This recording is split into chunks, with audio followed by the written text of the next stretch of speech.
Jack Fairweather, The Volunteer, One Man, An Underground Army, and The Secret Mission to Destroy Auschwitz.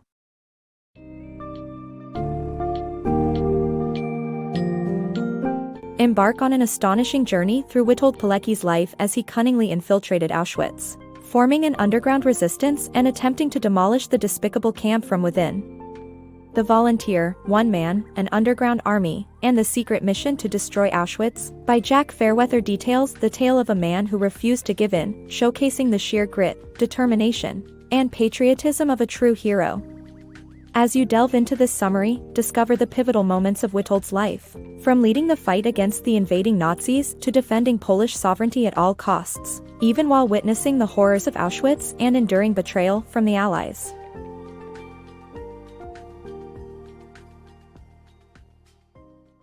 Patriotism against all odds. Witold Pilecki's unwavering dedication to Polish sovereignty in the face of Nazi oppression and brutal racial order, leading him to organize an underground resistance. Witold Pilecki was a proud Polish patriot, willing to fight and defend his home and family from Nazi invasion. However, his hope for victory was dashed as he witnessed the devastating loss of his men during the Nazi air raid, which had twice the force of Polish soldiers and fighter planes. Despite this, Witold refused to surrender and instead rallied a few survivors to hector the Nazis in the woods. Realizing his talents could be better utilized in Warsaw, Witold took it upon himself to organize an underground resistance. Upon arriving in Warsaw, Witold witnessed the brutal racial order imposed by the Nazis, where Jewish people were beaten and evicted from their homes while the Germans occupied the city. Witold's patriotism was more than intellectual, and he could not bear to witness the racialized vision the Germans had for his country. He saw signs of resistance around Warsaw, such as a large poster in the city center depicting a cartoon version of Hitler, which encouraged his purpose to fan the spark of resistance into a flame. Witold's bravery and unwavering dedication to his country's sovereignty against all odds make for an inspiring story of patriotism and hope in the face of Nazi oppression. Witold's mission. In 1940, Witold's mission was to infiltrate Auschwitz and gain intelligence. He soon realized his original plan of staging a breakout was impossible. Instead, he formed a resistance cell aimed at alerting the world about the camp's conditions. Witold witnessed the harrowing experiences of prisoners and saw the altered personalities of those within the camp. Through the resistance cell, he hoped to give prisoners something they lacked, a spirit of collectivity and resistance. He also hoped to bring the truth about Auschwitz to the world, leading to necessary action. Surviving Auschwitz. In Auschwitz, prisoners were officially assigned daily rations of 1,800 calories, 2/3 of what a man doing hard labor needs to survive. However, they frequently received even less, as kapos kept the best food for themselves. Prisoners who grew too weak to work were beaten to death or shot. Work crew assignments were given every morning, and the unlucky ones, and everyone who was Jewish, were assigned to the deadly gravel pits. Witold, one of the prisoners, found himself working there after attracting the attention of a hated capo. As he got to know the ways of the camp, he managed to get less dangerous assignments, as well as scope out potential comrades. Acting on a hunch, he entrusted his mission to a friendly-looking camp foreman named Michael. Witold's instinct was right. Michael swore to help him organize a resistance, which focused on helping the weaker survive. Despite their hard work, disease threatened to derail their progress. Michael died of pneumonia, and Witold caught a lung infection, but a nurse helped him survive by moving him to a lice-free bed. Nazi war crimes. Witold's report of Nazi war crimes was ignored by the British. Himmler marked a new era when he expanded Auschwitz to accommodate prisoners, leading to ghastly experiments with euthanasia. The weak and sick were killed, and the first mass extermination at Auschwitz was conducted in July 1941. Auschwitz's beginnings. At Auschwitz, the Nazis experimented with gassing as an effective mass killer for European Jews. The systematic program of extermination of Jewish people we call the Holocaust came into focus after Nazi leadership agreed that European Jews would either be murdered immediately or worked to death in labor camps.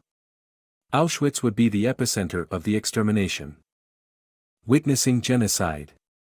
As the news of atrocities against Jews in Europe spread, the Polish PM demanded military action from the Allies, with protests organized in New York and London. Despite sending messages of support, the leaders, Roosevelt and Churchill, failed to offer humanitarian assistance to the Jewish refugees or acknowledge it as a genocide. The leader of Warsaw's underground sent a spy, Napoleon, to bear witness to the atrocities of Auschwitz and report it to London. Meanwhile, Witold's mission evolved from survival to subtle resistance, as he and his comrades spread typhus-infected lice in SS cloakrooms. Despite the hopelessness of messages reaching the Allies, Napoleon was waiting to know the fate of Jews. Auschwitz horror unveiled. A resistance fighter discovers the horrifying truth of Auschwitz and struggles to get the world to take action while facing the challenges of counting the dead and keeping his resistance cell together. Witold, a resistance fighter, discovers the horrifying truth of Auschwitz and the Warsaw Ghetto. In the first 18 days of the liquidation, 100,000 Jewish people were murdered. Witold and his comrades were having trouble counting the dead. Their best guesses were based on goods taken from the dead, creating a macabre black market. Meanwhile, his reports were spreading through Europe. Auschwitz was referred to as a death camp for the first time in November 1942, in the New York Times. In December, British Foreign Minister Anthony Eden remarked that Germany had embarked on a program of cold-blooded extermination.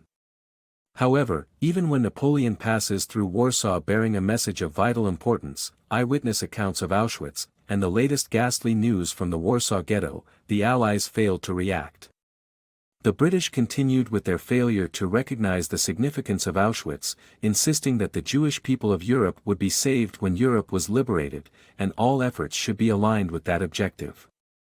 Meanwhile, mass exterminations were having an impact on camp life. The sheer number of dead was presenting a problem for the Nazis, and construction on new crematoria was months from completion. The SS began burning bodies in giant pyres, leading the soldiers and prisoners in charge of tending the fires to go insane or take their own lives. Witold was struggling to keep his resistance cell together and keep his morale. He had been in Auschwitz for 2 years, had nearly died twice from illness, and had lost nearly 100 comrades to executions, illness, and euthanasia. If his reports sparked no reaction, there was little reason to keep sending them.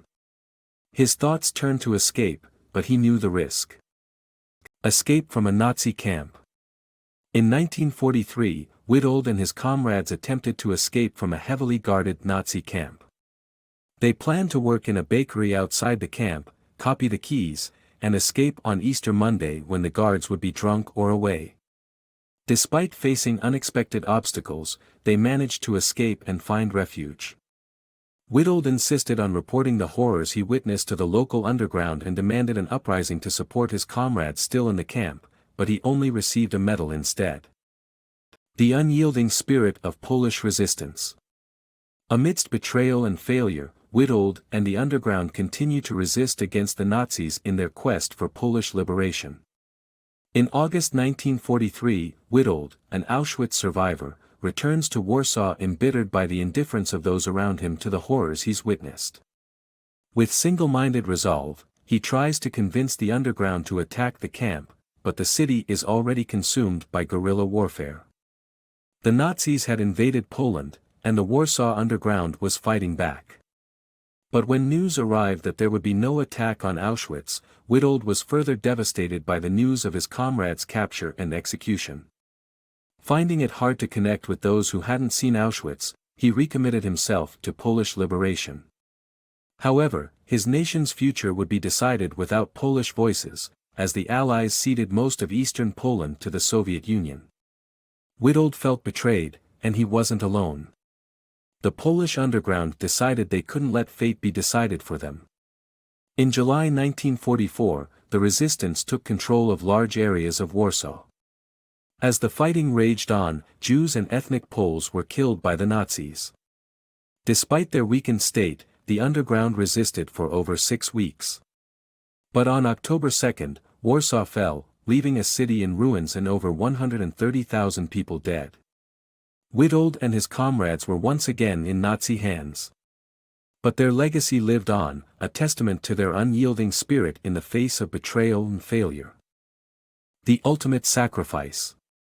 Witold Pilecki's unwavering fight for Polish sovereignty led him to undertake a mission to organize the anti-Soviet underground, which ultimately led to his capture, torture, and execution. Even in the face of adversity, he remained true to his cause.